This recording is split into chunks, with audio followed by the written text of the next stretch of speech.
Hi friends, welcome to my channel. ಇವತ್ತು ಒಣಕೆಮ್ಮಿಗೆ ಒಂದು ಮನೆ ಮದ್ದನ್ನು ಹೇಳೋಣ ಅಂತಿದ್ದೀನಿ. ತುಂಬ ಜನರಲ್ಲಿ ಇತ್ತೀಚೆಗೆ ಕಾಡುವಂಥ ಒಂದು ಸಮಸ್ಯೆ ಅಂದರೆ ಅದು ಒಣಕೆಮ್ಮು. ಎಷ್ಟು ಮೆಡಿಸಿನ್ ತೊಗೊಂಡ್ರು ಹೋಗೋದೇ ಇಲ್ಲ. ನನಗೂ ಅದೇ ರೀತಿ ಆಗಿತ್ತು. ನಮ್ಮ ಅಜ್ಜಿಗೂ ಕೂಡ ಒಣಕೆಮ್ಮು ಬಂದು ಅದು ಹೋಗಿರಲಿಲ್ಲ ಎಷ್ಟು ಮೆಡಿಸಿನ್ ಮಾಡಿದ್ರು.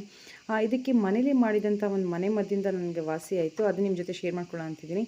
ಅದು ಯಾವುದಂದರೆ, ಮೊದಲನೇದಾಗಿ ಒಣ ದ್ರಾಕ್ಷಿನ ರಾತ್ರಿ ನೆನೆ ಹಾಕಬೇಕು, ತೊಳೆದು ನೆನೆ ಹಾಕಬೇಕು. ಅನಂತರ ಬೆಳಗ್ಗೆ ಎದ್ದು ಅದನ್ನು ಆ ನೀರಿನ ಜೊತೆ ಏನು ನೆನೆ ಹಾಕಿರ್ತಾರೆ ಆ ನೀರಿನ ಜೊತೆ ನೀವು ನೆನೆ ಹಾಕಿದಂತಹ ದ್ರಾಕ್ಷಿನ ಅಂದರೆ ಒಣ ದ್ರಾಕ್ಷಿನ ಕಲಸಕ್ರೆ ಜೊತೆ ಕಲಸಿ ಕುಡಿಬೇಕು. ಇಲ್ಲ ರಾತ್ರಿನೇ ಕಲಸಕ್ರೆನೂ ಅದ್ರ ಜೊತೆ ನೆನೆ ಹಾಕಿದರೆ ಆಗುತ್ತೆ. ಇಲ್ಲ ಬೆಳಗ್ಗೆನೇ ಅದನ್ನು ಕಲಸಕ್ರೆ ಅದಕ್ಕೆ ಮಿಕ್ಸ್ ಮಾಡಿಕೊಂಡು ಕಿವುಚ್ಬಿಟ್ಟು ಆ ದ್ರಾಕ್ಷಿನ ಅದಕ್ಕೆ ಕಿವುಚ್ಬಿಟ್ಟು ಆ ನೀರು ದ್ರಾಕ್ಷಿ ಕಲಸಕ್ಕೆ ಅಷ್ಟನ್ನು ಕುಡಿಬೇಕು.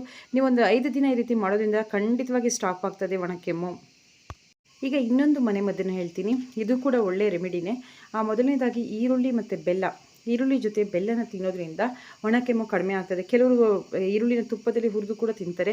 ಬಟ್ ನಾನು ಹಸಿ ಈರುಳ್ಳಿನ ತಿಂದೆ, ಬೆಲ್ಲದ ಜೊತೆ ತಿಂದೆ. ಆಗ ನನಗೆ ಸ್ವಲ್ಪ ರಿಲೀಫ್ ಸಿಕ್ತು.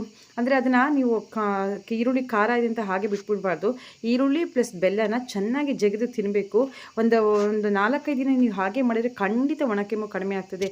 ನೀವು ಆಚೆಯಿಂದ ತರೋ ಯಾವ ಮೆಡಿಸಿನಿಂದಲೂ ಒಣಕೆಮ್ಮು ಹೋಗೋದಿಲ್ಲ. ಯಾಕಂದರೆ ಅದು ಒಳಗಡೆ ಕಫ ಕಟ್ಟಿರುತ್ತೆ. ಆ ಕಫ ಎಲ್ಲ ಹೋಗಬೇಕು ಅಂದರೆ ನೀವು ಈ ರೀತಿ ಮೆಡಿಸಿನ್ ಅಂದರೆ ಹೊರಗಡೆ ಮೆಡಿಸಿನಿಂದ ಆಗೋದಿಲ್ಲ. ಮನೇಲಿ ಮಾಡುವಂಥ ಯಾವುದಾದ್ರೂ ಮೆಡಿಸಿನಿಂದಲೇ ಅದು ಗುಣ ಆಗೋದು.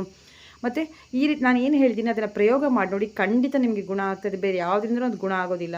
ಇನ್ನೊಂದು ಸ್ಮಾಲ್ ಸಜೆಷನ್, ನಿಮಗೆ ಒಣಕೆಮ್ಮು ಬಂದಾಗೆಲ್ಲ ಬಾಯಲ್ಲಿ ಕಲ್ಲು ಸಕ್ಕರೆ ಇಟ್ಕೊಂಡಿರಿ, ಆ ರಸನ ಕುಡಿತಾ ಇರಿ. ಅಗದು ತಿನ್ಬಿಡಿ, ರಸ ಕುಡಿತಾ ಇರಿ. ಆವಾಗ ಸ್ವಲ್ಪ ರಿಲೀಫ್ ಅನಿಸುತ್ತೆ ನಿಮಗೆ. ಇದನ್ನು ಮಾಡಿ ನೋಡಿ. ಆಮೇಲೆ ಪ್ಲೀಸ್ ಇಂಥ ಒಳ್ಳೆ ಮನೆಮದ್ದುಗಳಿಗಾಗಿ ಸಬ್ಸ್ಕ್ರೈಬ್ ಮಾಡಿ, ಲೈಕ್ ಮಾಡಿ, ಶೇರ್ ಮಾಡಿ. Thank you for watching.